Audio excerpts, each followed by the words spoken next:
are you today? I'm fine. How are you? I'm fine, thanks. Have a nice day. You too.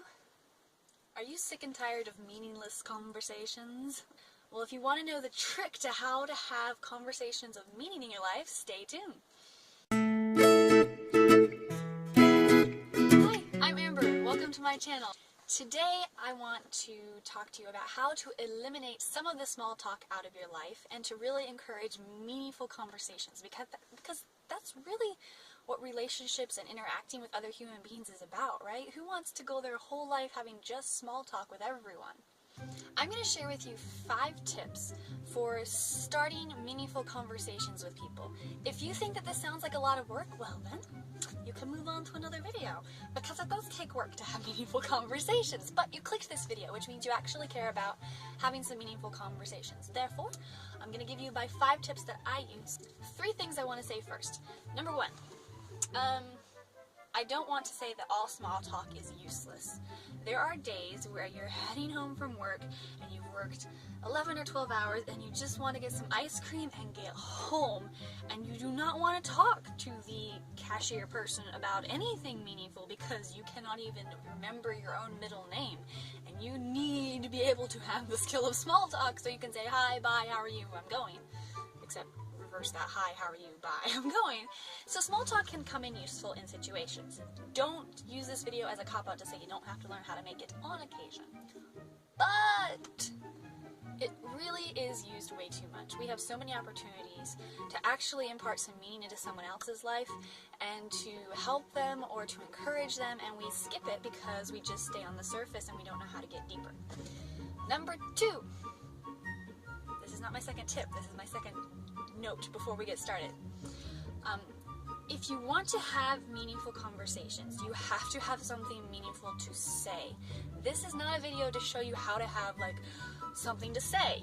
You have to, that has to come from you. You have to be passionate about something or have something you want to share with somebody in order to have a meaningful conversation.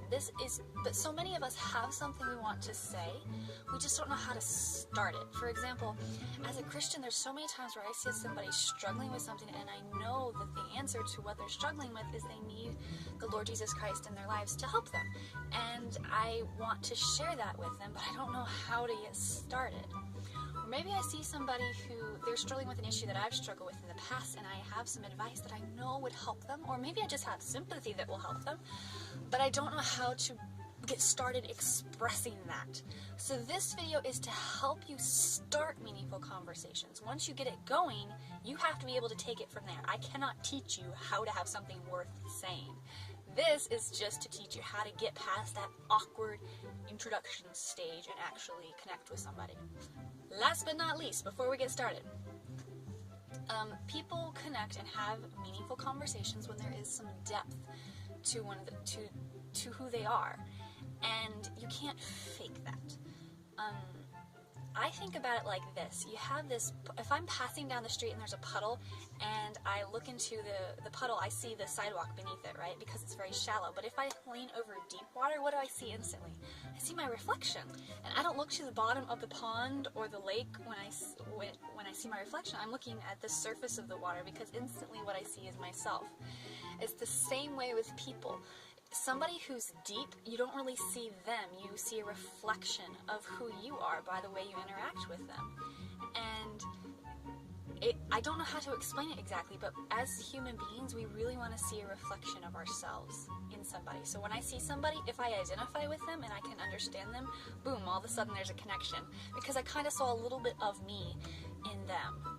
So people who are deep, who have some substance to them, you don't see them right away. You see a reflection of yourself in them, and that's what builds a connection. So if you want to build connections with people and have conversations that mean something, you have to have some depth to you that reflects other people. And the way to have that is, number 1, you have to have something beneath the surface. And number 2, you have to be calm, because still water is what shows reflections. If you're constantly stressed out and hectic, you're not going to have a reflection. That's it for my illustrations. You ready to go? Hey, number 1.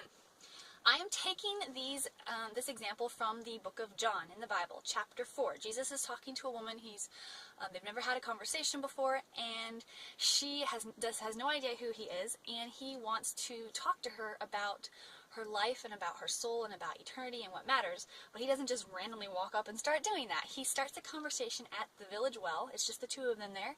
She's come out to fetch water, and he initiates a conversation. And he starts out in what verse is he? In verse 7. And this is my first tip. In verse 7, he asks a question. He says, he's like, give me something to drink. He's making a request of her. So my first tip is, when you want to get a conversation going, don't just say, hey, how are you? I mean, you can, but after that, you need to ask a question that shows some genuine interest in somebody.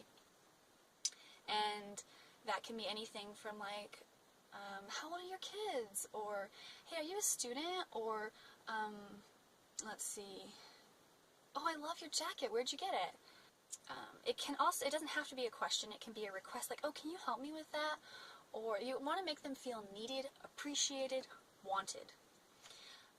Anything that makes them feel like you're happy that they're there works. Or you can just let them know that you're there. Like, man, your smile is so contagious. Something to immediately make them feel wanted. So Jesus was expressing a need to this woman that she could fulfill. So she was immediately felt like she was useful. But in verse 9, you'll see that she was very suspicious. She was like, what are you talking to me for? So don't always expect everybody to fall in with you right away. I live in the South. People here are very much like, oh, blah, blah, blah, blah. They're very happy to talk, usually, unless they're having a bad day. But not everybody. Sometimes they're like, why are you saying, you're supposed to say, hey, how are you, and that's it. Like, no other questions out of left field. We have to stick to the script.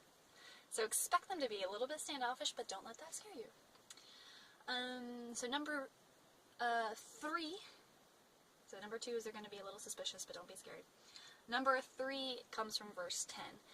Jesus says, well, if you knew who I was, you would have asked me for a drink. He's referring to the ability to give her soul, her spirit, a drink, to refresh her.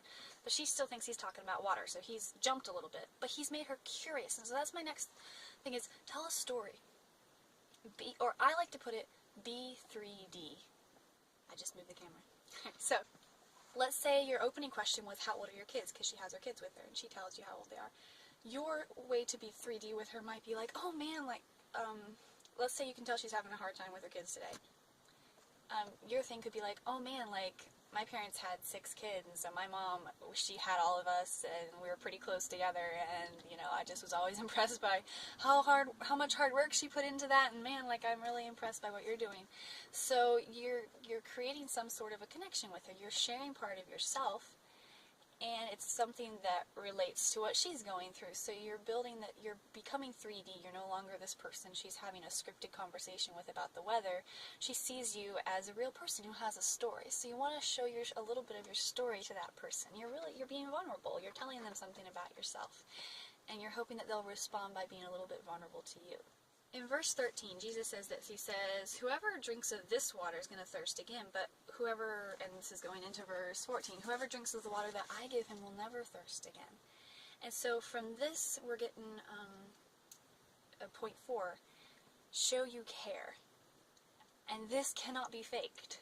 Maybe you're like, man, this is a lot of work. Like, you have all these steps and stuff, blah, blah, blah, blah. If you think it's a lot of work, then keep on having your, what do we call it? I can't even think what you call it.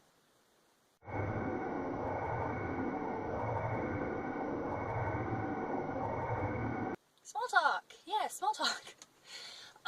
Keep on having small talk if you don't want to do the work to have this kind of conversation. That's perfectly fine. But if you want to have a conversation that, gets beyond small talk, you got to do a little bit of work. And part of that work is caring about people. Like, maybe you're like, I don't care. Well, you do care because you clicked on this video. You want to have conversations with people.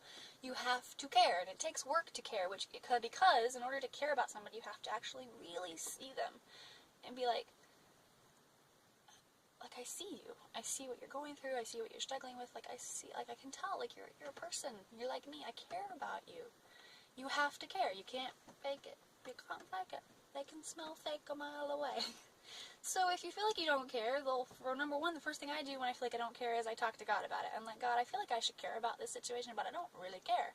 However, I know you care, and I want to care the same way you care about this person, so put some of that into me. Put some of your heart into my heart. Help me care about that person. Second thing is you really have to look at that person, see them, like not just see them, but really look and think about what it would be like to be in their shoes. Feel what they're feeling. And show them that you're feeling what they're feeling. That can be just as simple as going like, really? And encouraging them to tell you more. It could be like, man, I'm so sorry. Or maybe they're excited about something. You can feel that too. Like, you passed? That is so cool. Congratulations, man. That's amazing. I'm so excited for you. And they'll be like, why is this stranger excited for me? You're like, I just am. I really am excited for you. That's so cool. Because you're imagining if you went through it and you're expressing how excited you would be. And they're like, oh, wow, somebody's happy for me. That is so cool. Like, they don't even know me, but they're happy for me. Alright, so at this point, if the conversation is meant to be, you switch at verse 15. The woman says, Sir, give me this water that I thirst not, and don't come here to drink. So immediately, she has picked up on what he's just been hinting at about this spiritual water, and she's curious. And from then on, through the conversation, if you haven't read it, go to John chapter 4 and read the rest of the conversation, because instantly, boom, they've gone from just exchanging pleasantries to having a real conversation about what matters in life. And so, boom, they've gotten to that little springboard point where the conversation takes off. And after that, you don't really need any help. It just is based on what you're talking about, and it'll go on from there. But you have to have those first initial moments of a little bit of awkwardness and a little bit of figuring out if you trust each other. And that's what I wanted to talk about in this video. How do you get there? So, it's very simple. It's 5 things. Number 1, make the person feel useful, needed, wanted. Number 2, expect a little bit of hesitation and don't be put off by it. Number 3, be 3D. Show them that you're a real person just like them. Be a little bit vulnerable if you have to be. You don't have to tell your life story, but be real for a minute and let them see that you are real. Number 4, show them that you care. And don't fake it. Really care, and use the tips that I was just talking about in order to help yourself have some sort of sympathy and empathy for this person. And number 5, start the conversation. Don't be afraid to actually be like, hey, can I share something with you? And boom, there you are. It's kind of really only 4 steps, because the 5th step is the actual conversation. So it's super simple, and it shouldn't be something that you're running through in your mind like this sort of method. It should just be something that starts to flow naturally, but sometimes we need a little bit of work and polish to actually polish our conversation skills. I feel like I have been all over in this video. It's probably because it's the Saturday before Christmas, and I'm so excited, and I haven't even had coffee, and I'm still talking really fast. I was gonna have coffee for breakfast. I forgot I was gonna have coffee with my breakfast. I'm gonna have to go and fix that right now, because I'm gonna be doing so much today. I'm so excited. Like, sorry. I know I need to talk slowly so you can understand me. Yeah. So, I am so thankful that you watched today.